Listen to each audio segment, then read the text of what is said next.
What is going on, my friends, and welcome back to another episode of Program Yourself, where we essentially go into the mind, your neuro-linguistic processes, and basically transform how you perceive the world around you, and access states that you would choose to have rather than reacting to states that maybe aren't beneficial to you. I guess ultimately the goal here is to have to perform from the highest possible place, to experience your the highest levels and the highest potential of your reality. And by using these particular tools, exercises, guidelines, we're going to learn how to do that. And so today, what I wanted to go through is a really interesting, I guess I would say, exercise, or even just an understanding. I'm going to just ask you guys this: have you ever had an experience where, let's say, you were like some sort of stressor or obstacle or issue in your life, where like when it first occurred to you, you really kind of like blew it up out of proportion, where like it just became something that was so heavy, was this incredible burden, something that where you were just like wondering if you would ever like survive it or get over it. And then let's say we fast forward a couple weeks, you're able to find a solution. Once you find that solution, you realize this issue, that problem wasn't as big as you really thought it was, and you were able to deal with it. Once you understood the facts of the matter, you were able to see that it was much of a smaller deal than you would really had experienced in the beginning. Have you ever had that type of experience? Because I know I have, and it's not any fun. And the question for me is like, why does that happen? Why do we create blow experiences way out of the water? Why do we make them something that is much bigger than it really is? Well, there's actually a reason for that, and it's more like a misjudgment of our perception. There's a way in which our mind perceives things, in which it creates I guess I want to say perceptions that are almost like, I want to say like so unrealistic that they seem impossible. And so suddenly an issue that isn't as big as it really seems is perceived as something that's impossible. That's something that you'll never get over. Something that is forever entrapping you within this particular experience. There's this guy by the name of, Martin Seligman. I have his book here, but he, in 1975, he actually spent a lot of time researching animals, specifically under the topic of helplessness. He's like, why do animals, why do they experience helplessness, and what is the cause of this? And as he moved from animal research to human research, he did the same thing. He asked those same questions. Why are humans helpless? Like, what causes them to get into a state of helplessness, and how can we move out of that helplessness state? So through his research, he was able to identify a few ways in which, he calls them the 3 Ps. These are 3 ways in which we perceive things and distort the reality of what they really are. So let's go through those 3 Ps right now. I'm going to pull these up for you guys. They're very fascinating. The first one is the first P is personal. So whenever you have an issue or there's some sort of stress in your life, typically the first thing that we do is we personalize it. We make it about ourselves.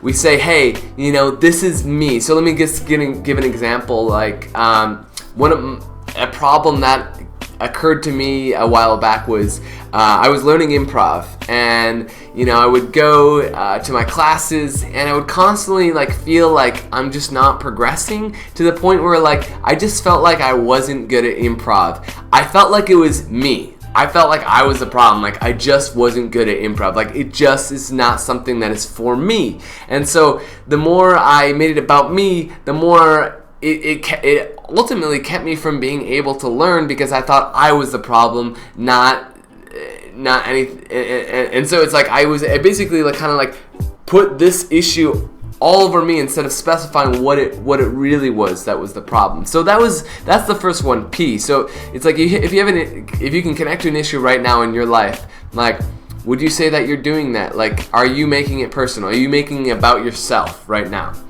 Ask yourself that. The second question to ask yourself is are you thinking from a pervasive space? As in, is this issue affecting everything in your life? So that's the question. This issue affects everything in my life. If you're making it about everything in your life, if this specific issue, so like improv, if improv, me not being good at improv, example, when I felt like I wasn't good at improv, I started to think that like I just wasn't funny, and at least that I just wasn't fun, and I wasn't funny, that I was just too serious. So I started to like not only just make it about improv, but I made it about like more than just. It started to become more about my behavior. It started to become about like that I wasn't like a very social person, that like I started to feel like I couldn't like connect with people, and like so it's like I started like making this much more about all these other things that like weren't necessarily true. So basically with this pervasiveness, we start to kind of like judge our resources. It limits us. It makes us think that like we don't have the resources, and that it's affecting every aspect of our lives.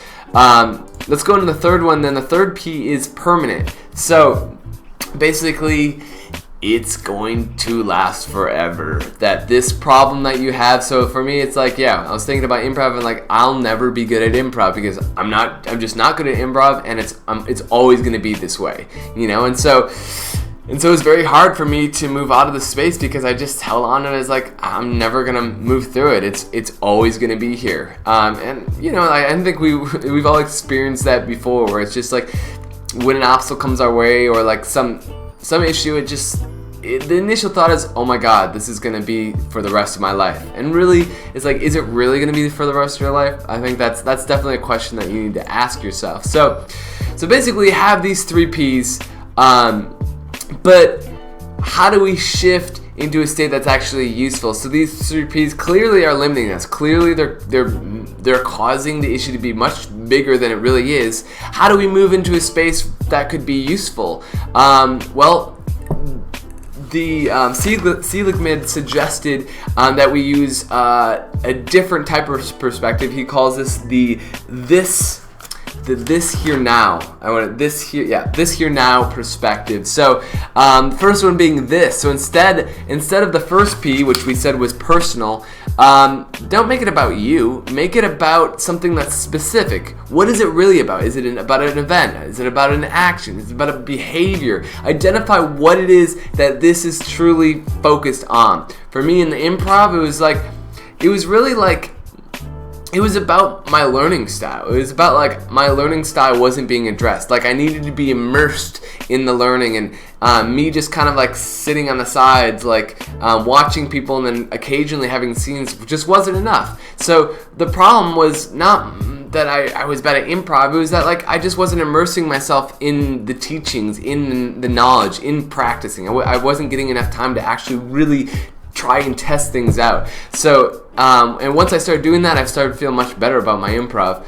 Here it's not about some global. So like we said, the second P was that we made it so pervasive that this affects everything in my life. Now, what is it specifically affecting? It's about a specific event. It does not extend to any other event. So what is it specifically about? It's about improv, specifically about me learning improv. It has nothing to do about like who I am as a person. It has to do about if I'm funny or not. Doesn't have anything to do about if I'm social, or like if I can relate to people or not. It has nothing to do with that. It's about the improv, specifically how I'm learning improv. So if you can really like simplify it and get down to what this really is, it starts to reduce the magnitude of the problem that you've just created for yourself. Lastly, we have to go reference time. As we said before, the third P is the permanence. we start to think things will last forever. The truth is that it's not going to last forever.